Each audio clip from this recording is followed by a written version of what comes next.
नमस्कार, मी मनीषा. तुम्ही पाहत आहात एम न्यूज. महाराष्ट्रात सध्या मान्सूननं जो काही हाहाकार माजवलाय त्याचे हे एक अत्यंत सविस्तर आणि महत्वाचे विश्लेषण. निसर्गाचा हा रौद्र अवतार आणि येणाऱ्या 48 तासांचा अत्यंत महत्वाचा इशारा, या दोन्ही गोष्टी आज आपण समजून घेणार आहोत. केवळ वरवरच्या बातम्या न पाहता थेट आकडेवारी आणि अधिकृत सूत्रांच्या आधारे सध्याच्या परिस्थितीचा आपण अचूक वेध घेऊया. तर आज आपण नेमकं काय पाहणार आहोत? अगदी थोडक्यात सांगायचं तर सुरुवातीला मान्सूनचा विनाशकारी तडाखा, त्यानंतर दळणवळण आणि वारीवरील परिणाम, त्यानंतर आगामी 48 तासांचे विभागणी, इशारे आणि शेवटी काही अत्यंत महत्वाचे सुरक्षितता नियम. चला तर मग थेट सुरुवात करूया. भाग 1, मान्सूनचा हाहाकार आणि त्यामुळं विस्कळीत झालेले जनजीवन. गेल्या 4 दिवसांपासून संपूर्ण महाराष्ट्राला मान्सूननं अक्षरशः वेठीस धरलाय. ताशी 70 ते 90 किलोमीटर वेगाने वाहणारे वारे. विचार करा, यामुळे राज्याचं पावसाळी अधिवेशनही एका संपूर्ण दिवसासाठी तहकूब करावं लागलं. आता ही आकडेवारीच पहा ना. केवळ 24 तासांच्या आत कुलाब्यामध्ये 265 मिलीमीटर आणि डोंगरवाडीत 398 मिलीमीटर पावसाची नोंद झाली आहे. पण सर्वात लक्षवेधी आणि चक्रावून टाकणारा आकडा आहे तो महाबळेश्वरचा, जिथे तब्बल 473 मिलीमीटर एवढा विक्रमी पाऊस झालाय.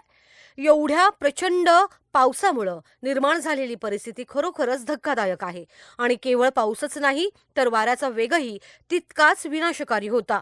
स्क्रीनवरील हा 350चा आकडा दर्शवतो की सोसाट्याच्या वाऱ्यामुळे एकट्या मुंबई शहरात किती मोठी झाडं मुळासकट उन्मळून पडली आहेत. यावरूनच आपल्याला वाऱ्याच्या तीव्रतेचा सहज अंदाज येऊ शकतो. या सगळ्या नैसर्गिक संकटात सर्वात वेदनादायी गोष्ट म्हणजे यात झालेली जीवितहानी. मुंबईत वेगवेगळ्या दुर्घटनांमध्ये एकूण 12 निष्पाप जीवांचा बळी गेलाय. मानखुर्द येथे एक 3 मजली घर कोसळून 6 जणांचा मृत्यू झाला. या व्यतिरिक्त उन्मळून पडलेली झाडं आणि पावसाच्या पाण्यामुळे उघड्या राहिलेल्या मॅनहॉलमध्ये वाहून गेल्यानं इतर दुर्दैवी मृत्यू झालेत. तिकडे पालघर जिल्ह्यातील वसई विरार परिसराची अवस्था ही अत्यंत गंभीर आहे. सखल भागात अक्षरशः 2 ते 3 फूट पाणी साचलंय.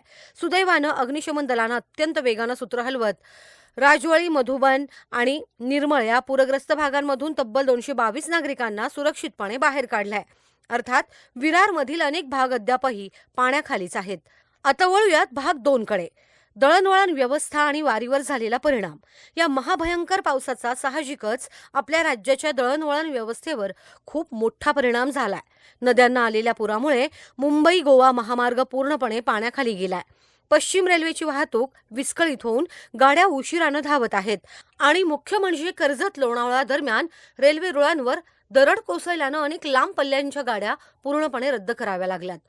मुंबई पुणे द्रुतगती मार्गावरील नव्यानं सुरू झालेल्या मिसिंग लिंक प्रकल्पावरही या पावसाचा फटका बसला. पहाटे 4च्या सुमारास बोगदा क्रमांक 2च्या बाहेर मोठी दरड कोसळली. प्रशासनानं तात्काळ वाहतूक वळवली आणि युद्ध पातळीवर काम करून ढिगारा हटवला, ज्यामुळे वाहतूक अंशतः पूर्ववत झाली. या घटनेवर बोलताना उपमुख्यमंत्री देवेंद्र फडणवीस यांनी एक महत्त्वाची माहिती दिली की या पहिल्या पावसानंतर आलेल्या अनुभवावरून मिसिंग लिंकवर भविष्यात आणखी एक दुसरा सुरक्षा थर चढवण्याचा प्रशासनाचे नियोजन आहे. आणि या सगळ्या धावपळीत आपलं लक्ष जातं ते पंढरपूरकडे निघालेल्या आषाढी वारीकडे. आळंदी परिसरात इंद्रायणी नदीला महापूर आला असून नदीवरील 4ही पूल पूर्णपणे पाण्याखाली गेले आहेत.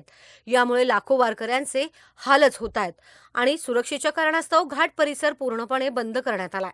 परिस्थितीचं हेच गांभीर्य ओळखून मुख्यमंत्र्यांनी एक महत्त्वाचं आवाहन केलंय. त्यांच्या शब्दात सांगायचं तर आळंदी आणि देहू परिसरातील पूरस्थिती पाहता जे वारकरी सध्या वाटेत आहेत त्यांनी तुर्तास तिथे न जाता पुण्यातच थांबावं. वारकऱ्यांच्या सुरक्षित निवासासाठी सरकारनं पुण्यात जर्मन हँगर्स आणि इतर सुरक्षित व्यवस्था तात्काळ उभारल्या आहेत, जेणेकरून पाऊस ओसरेपर्यंत त्यांची योग्य ती सोय होईल. आता या विश्लेषणातील सर्वात महत्त्वाचा भाग, भाग 3. आगामी 48 तासांचा इशारा. हवामान विभागानं पुढील 48 तासांसाठी अत्यंत गंभीर इशारे दिले आहेत. हा तक्ता नीट समजावून घेऊया. पालघर, रायगड आणि पुणे, सातारा, नाशिकच्या घाटमाथ्यावर रेड अलर्ट आहे, म्हणजेच तिथे भयंकर पूरस्थिती आणि दरडी कोसळण्याचा अत्यंत जास्त धोका आहे. मुंबई आणि ठाण्यासाठी ऑरेंज अलर्ट असून अतिमुसळधार पावसाची शक्यता आहे. तर नाशिक, जळगाव, अहिल्यानगर आणि छत्रपती संभाजीनगर भागात येलो अलर्ट आहे, जिथे मध्यम ते जोरदार पाऊस अपेक्षित आहे. पश्चिम महाराष्ट्राच्या भौगोलिक स्थितीचा विचार करता धोक्याची पातळी अधिक तीव्र आहे. कोल्हापुरात पंचगंगा नदीनं धोक्याची पातळी ओलांडली असून तब्बल 20हून अधिक बंधारे पाण्याखाली गेले आहेत. लोणावळा आणि महाबळेश्वर परिसरात सातत्यानं पडणाऱ्या पावसामुळे दरडी कोसळण्याचा धोका सर्वाधिक आहे. सोबतच दक्षिण कोकणात समुद्र प्रचंड खवळलेला राहणार असल्यानं मच्छीमारांना समुद्रात जाण्यास सक्त मनाई करण्यात आली आहे. इथे एक फार मोठा विरोधाभास पाहायला मिळतोय. एकीकडे मुंबई, कोकण आणि पश्चिम महाराष्ट्र महापुराचा सामना करत आहेत, तर दुसरीकडे विदर्भ आणि मराठवाड्यात मात्र हलक्या ते मध्यम स्वरूपाच्या सरी कोसळत आहेत. तिथे जुलैच्या सुरुवातीला पाऊस सुरू झाल्यानं शेती कामांना वेग आला असला तरी पिकांसाठी आवश्यक असलेल्या खऱ्या दमदार पावसाची प्रतीक्षा अजूनही कायमच आहे. आता वळूया शेवटच्या आणि अत्यंत महत्त्वाच्या भागाकडे. सुरक्षितता नियम. ही सर्व माहिती प्रत्यक्ष सुरक्षिततेसाठी कशी लागू होते हे पाहणं अनिवार्य आहे. राज्य आपत्ती व्यवस्थापन प्राधिकरणानं काही स्पष्ट सूचना दिल्या आहेत. अतिवृष्टी आणि वेगवान वाऱ्यांमुळे झाडे किंवा पत्रे उडून पडण्याचा मोठा धोका असल्यानं सर्वांनी घरातच सुरक्षित राहणं आवश्यक आहे. मुंबईतील खासगी कंपन्यांना तर वर्क फ्रॉम होम लागू करण्याचा थेट सल्ला दिला गेलाय. आणि हो, धबधबे, धोकादायक घाट आणि पूरग्रस्त नद्यांच्या परिसरात पर्यटनाला जाणं सध्या पूर्णपणे टाळायलाच हवं. आपत्कालीन परिस्थितीसाठी हा क्रमांक कायम लक्षात असू द्या. 1916. कोणत्याही आपत्कालीन मदतीसाठी मुंबई महापालिकेच्या या 1916 क्रमांकावर किंवा आपापल्या स्थानिक जिल्हा नियंत्रण कक्षाशी त्वरित संपर्क साधणं गरजेचं आहे. प्रशासकीय यंत्रणा सज्ज आहेतच, पण वेळेत संपर्क साधल्यास एखादा मोठा अनर्थ नक्कीच टळू शकतो. या सर्व सविस्तर आढाव्यानंतर शेवटी एक विचार करायला लावणारा प्रश्न उभा राहतो.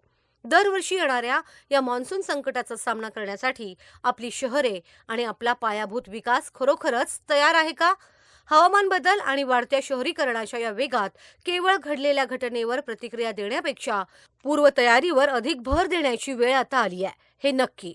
सद्यस्थितीत आपण सर्वांनी सुरक्षित राहणे आणि प्रशासनाच्या सूचनांचे काटेकोरपणे पालन करणे हेच सर्वात महत्त्वाचे आहे.